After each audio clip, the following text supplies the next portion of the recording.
Hello बच्चों, हिंदी की पाठशाला में आप सबका स्वागत है।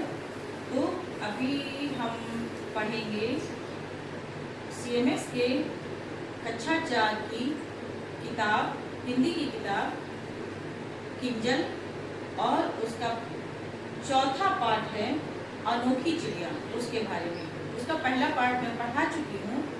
इसमें क्या होता है कि चिड़ियों के बारे में बताया गया है, और दो बच्चे जो खेल कर आए थे उनके पिता ने उन्हें उनके चाचा का आया हुआ पत्र दिया था, और दोनों झगड़े थे, और जिसमें दोनों ने अपनी अपनी रुचि के हिसाब से, एक ने पिक्चर पोस्ट कार्ड और दूसरे ने डाक टिकट ले लिए थे। ठीक है, अब मैं इसका आगे का पार्ट पढ़ाती हूँ, ध्यान से सुनो। ठीक है।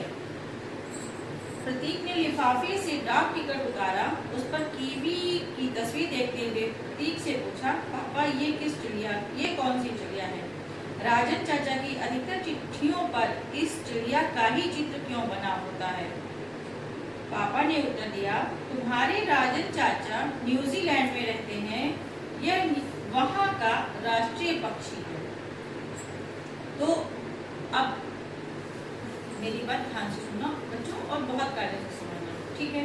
तो जब प्रतीक ने लिफाफे से वो पीछे से डाक टिकट निकाला है, फिर वो ले जाके अपने पापा से पूछता है कि पापा ये किस चिड़िया का चित्र है?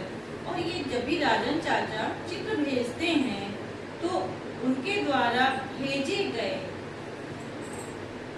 पोस्ट कार्ड टिकट पर इसी चिड़िया का चित्र क्यों बना होता है? भाई किसी भी चिड़िया का चित्र बना हो सकता है, लेकिन इसी चिड़िया का क्यों चित्र बना है? अब बच्चे के मन में सवाल आया, क्योंकि जब कोई भी बच्चा हो, जब बार बार एक ही चीज को बार बार देखता है कि यही चीज आ रही है, यही चीज आ रही है, तो उसके दिमाग में यही बात आती है कि यही, दूसरा क्यों नहीं? तो वो बच्चा भी यही पूछ रहा है कि पापा जब भी राजन चाचा कोई पत्र भेजते हैं तो उनके पीछे जो ये टिकट लगा होता है उसमें हमेशा इसी चिड़िया का चित्र बना होता है, ऐसा क्यों? तो उनके पिताजी बताते हैं, प्रतीक के जो पिताजी हैं वो बच्चे को समझा रहे हैं कि बेटा तुम्हारे चाचा जो हैं वो कहाँ रहते हैं? न्यूजीलैंड में रहते हैं। कहाँ रहते हैं? उसके प्रतीक के जो चाचा हैं वो रहते हैं न्यूजीलैंड में। और ये जो कीवी नाम की चिड़िया का चित्र है, ये न्यूजीलैंड का राष्ट्रीय पक्षी है। क्या है? ये न्यूजीलैंड का राष्ट्रीय पक्षी है। इसलिए जब भी न्यूजीलैंड से कोई पत्र आता है तो उसमें ये इसी चिड़िया का चित्र बना होता है। सुरभि बात काटती हुई बोली, जैसे हमारा राष्ट्रीय पक्षी मोर है। ठीक, सुरभि आती है, इतने में सुरभि आ जाती है, और बच्चों की आदत होती है कि एक दूसरे की बात काटते ही है, नॉर्मल बात है, सामान्य सी बात है, तो उसने आके तुरंत बात काट दी, जैसे मेरा राष्ट्रीय पक्षी मोर है। ठीक है। अब बच्चों मैं करूंगी आपसे कुछ सवाल। ठीक है, तो ये बताओ कि इस कहानी में जो दो बच्चे थे उनके क्या नाम थे? कौन बता सकता है? बिल्कुल सही, दोनों बच्चों के नाम थे। जो इसमें लड़की होती है उसका नाम सुरभि होता है, और जो लड़का है उसका क्या नाम है? उसका नाम है प्रतीक। ठीक, अच्छा ये बताओ वो बच्चे कहाँ से आए थे?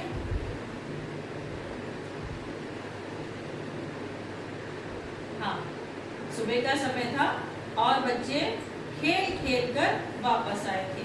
ठीक, अच्छा ये बताओ कि पत्र किसका आया था? राजन चाचा का आया था। बिल्कुल सही, पत्र आया था राजन चाचा का। और पत्र के पीछे क्या चिपका था? पत्र के पीछे स्क्वायर शेप में क्या चिपका था? डाक टिकट। डाक टिकट। क्या चिपका था? डाक टिकट चिपका था। ठीक है, और उस डाक टिकट पे किसका चित्र बना था? कीवी का। कीवी का।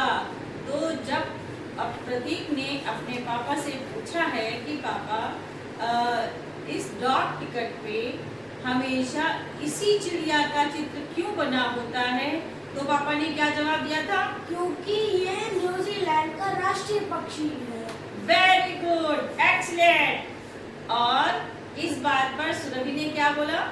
सुरभि ने बात करते हुए बोला, जैसे हमारे देश का राष्ट्रीय पक्षी मोर है। शाबाश। तो आज हमने सीखा कि न्यूजीलैंड का राष्ट्रीय पक्षी कौन है? कीवी। और हमारे देश का राष्ट्रीय पक्षी कौन है? मोर। मोर। तो बच्चों, ये क्लास यहीं पर समाप्त होती है और अगली क्लास हम फिर से डालेंगे, फिर से वीडियो बनाएंगे और फिर डालेंगे। लेकिन आप सबसे एक रिक्वेस्ट है कि वीडियो को लाइक करें, सब्सक्राइब करें और कमेंट में क्या आपको पसंद आया, क्या नहीं पसंद आया, अगला वीडियो किस पर होना चाहिए, प्लीज मुझे ये जरूर बताएं। ठीक है, मैं पूरी कोशिश करूंगी कि आपको अच्छे से अच्छे वीडियोस प्रोवाइड कराऊं और आपके बच्चे को हिंदी, कम से कम हिंदी में तो मैं ठीक से करूँ, मतलब अच्छा हिंदी तो उसे आनी ही चाहिए, क्योंकि हिंदी हमारी मातृभाषा है और हिंदी सबको सीखनी चाहिए, हिंदी सबको पढ़नी चाहिए, हिंदी सबको आनी चाहिए। मैं तो ये चाहती हूँ हिंदी में हमारे यहाँ के हर एक बच्चे को सर्वश्रेष्ठ करना चाहिए, अपना 100%